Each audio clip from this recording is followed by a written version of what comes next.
Waiter, come, taste the soup. Waiter says, is there something wrong with the soup? He says, taste the soup. He says, there's something wrong with the soup. Is the soup too hot? He says, will you taste the soup? What's wrong? Is the soup too cold? Will you just taste the soup? All right, I'll taste the soup. Where's the spoon? I'll be with you boys in a minute. Excuse me. Hey, it's Kunta Kinte! What can I do with you, boy? Can you make my hair look like this? Hey, what you want to look like that for? Aha! Aha!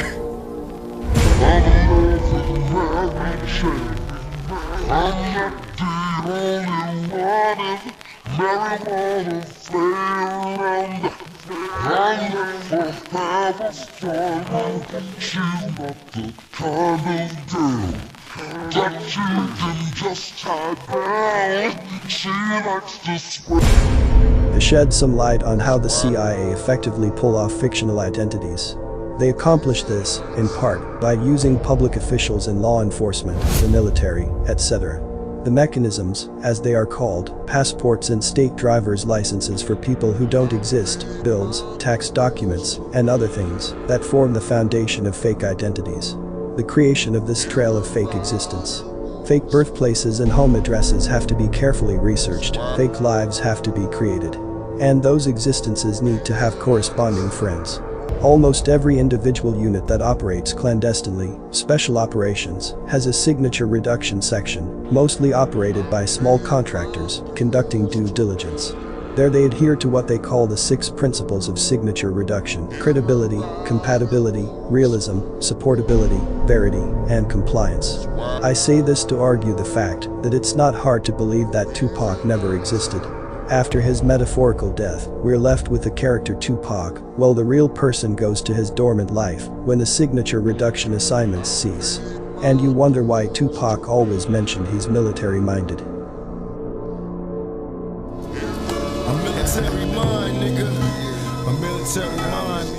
Tupac Shakur was not his real name.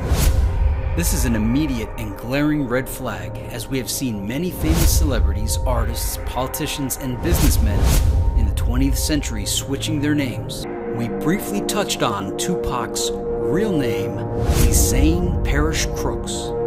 Saying even his real name is a mystery, since neither of his parents were crooks.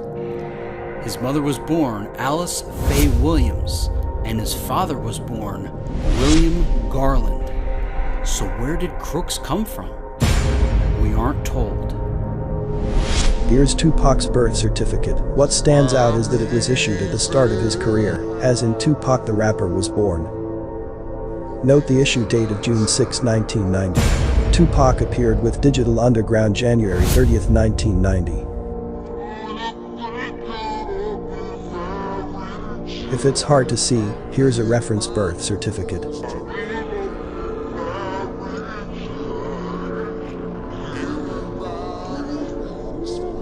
Maybe his mother applied for his birth certificate and received it at the start of his career. But then again, there's no such thing as coincidences. His mother later married Gerald Wayne Williams, aka Mutulu Shakur. So she was a Williams who married a Williams? Note that Orlando Anderson's grandmother's name was Utah Williams. Also, Tupac's mother allegedly married a man by the name of Gus D. Davis. What was Orlando Anderson's mother's name? Charlotte Davis. Is it reaching to think that all of these people are related? After all, it's easier to keep a secret if it's all family. On Genie.com, Alice's genealogy is scrubbed after her grandfather, a Reverend Walter Williams. But we get some very interesting hits on her mother's side. Alice's mother was Rosa Bell McClellan, born October 1st, 1918. McClellan isn't a very black-sounding name, is it? In fact, it probably comes from General George McClellan of the Civil War and General Samuel McClellan of the Revolutionary War. George McClellan was a close friend of the Stuarts and Hills, and the McClellans and Hills intermarried. He was called the Young Napoleon, which is a prose since he was related to Napoleon. Alice's mother, Tupac's great-grandmother, was Rosa Lee Powell. Rosa Lee Powell was the daughter of Roosevelt Powell and Millie Ann Wooten. The line is scrubbed after Roosevelt, but that name is enough to clue you in. They took out the E to throw you off, as if that would work. But we have all we need, since Roosevelt is not a typical first name, and this Roosevelt was born decades before any Roosevelt became president. If we were to believe all of Tupac's family records, then we now know Tupac came from Roosevelts. Take note of the name Roosevelt, it is a Jewish name.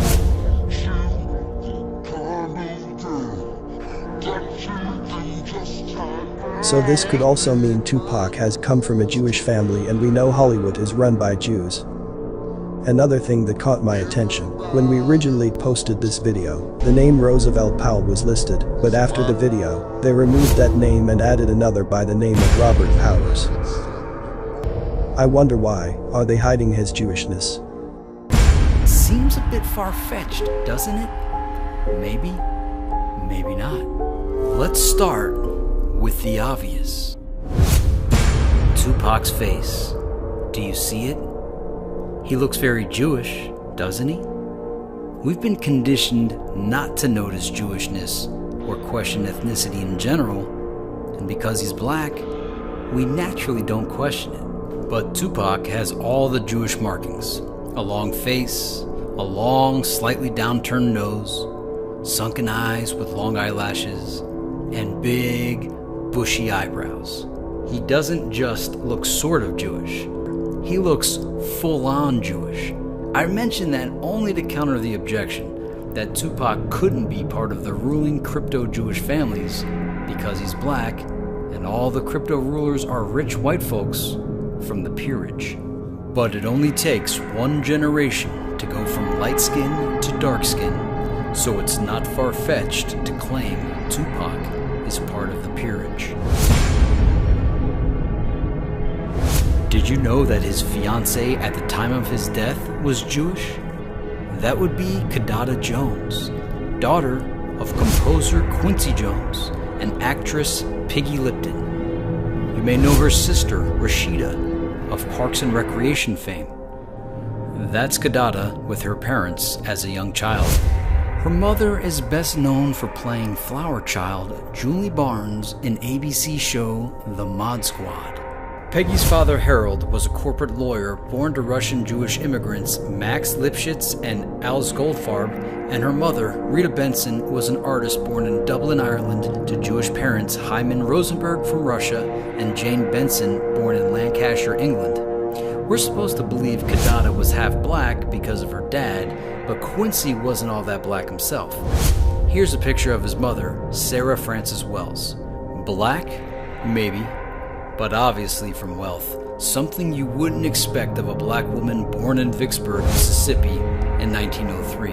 That's because she's not fully black. Her grandfather was James Balance Lanier, a white man and spy for the Confederate Army.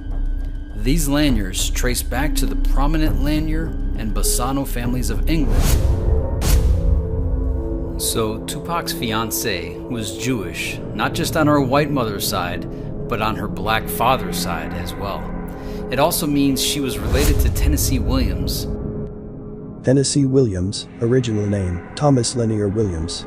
Every Lanier in America is related, Tennessee Williams all of them. Jane Fonda is my cousin, I'm serious, Quincy Jones said. It goes way back to France. I didn't have a clue, I always wondered why I felt so comfortable writing European-style music, even pop music.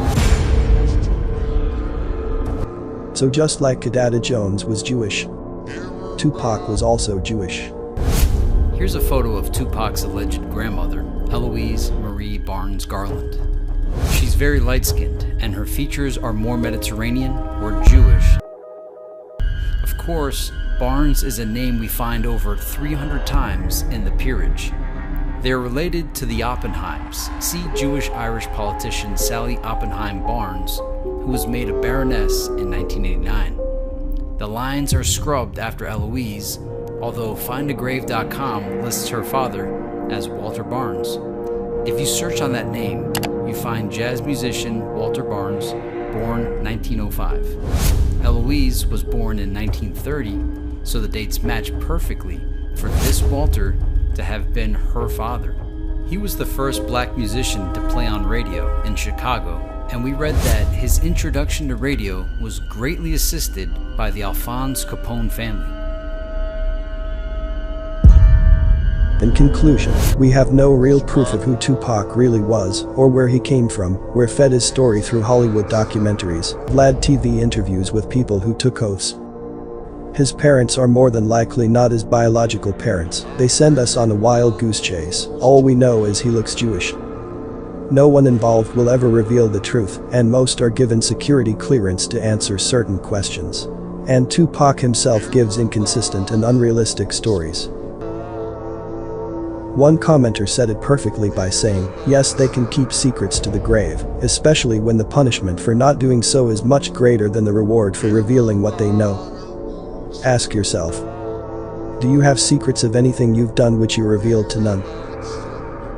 Most people will say yes. And now magnify this 100 times with punishment and penalties for non-compliance.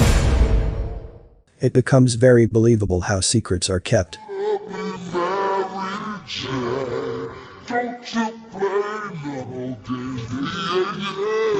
I'm in love with Mary Jane. She's my main thing. She makes me feel alright. She makes my heart sing. And when I'm feeling low, she comes as no surprise. Turns me on with her love. Takes me to paradise. Do you love me, Mary Jane? Yeah.